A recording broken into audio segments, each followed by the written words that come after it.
respond appropriately to the questions that you have in front of you.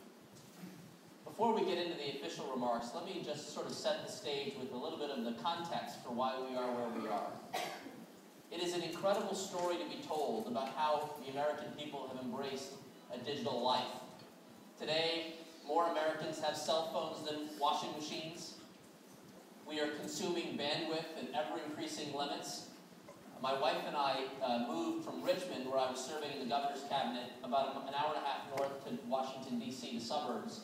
And in that move, I experienced firsthand this notion of the kind of bandwidth consumption patterns that we're seeing as Americans.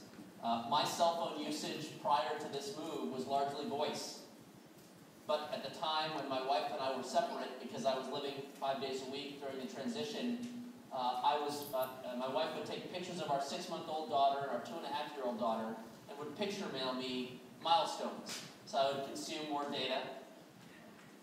And as we follow the story even further, we recognize that as we've embraced more and more of this digital life, you and I together as Americans are consuming a little under a gigabit of data every month. The projections are that we'll see that grow 5-fold by 2013. So we're still in the early stages of this digital era. We presume most of that will be fueled by internet video. But there will be so many more applications that we yet to know that will help to move that number even higher still. We're seeing the same type of hyper growth, if you will, in private sectors of our economy. Again, reflecting on my personal life, my youngest daughter is still in her diapers. I had the pleasure of dining with the Chief Technology Officer at Procter & Gamble to talk about the fact that my kid loves Pampers. And we were talking about the diapers, and he said, yeah, there are about 10 million diapers, disposable diapers in the United States market. But there are over 130 million around the world that still use cloth diapers.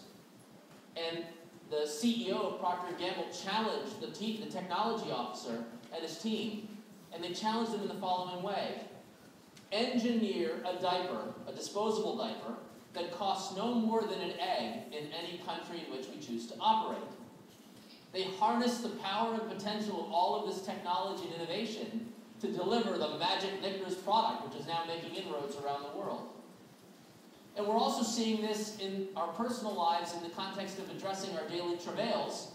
My final personal story about my family, and then I'll move into my agenda. My wife and I, in moving from Richmond to Northern Virginia, decided to transition our 2.5-year-old daughter from the crib to a big girl bed in her own room. And as we made that transition, she realized that she had a lot of freedom. So she could walk out in the bed in the middle of the night and come into our room, and all night we have to get up to bring her back to the room.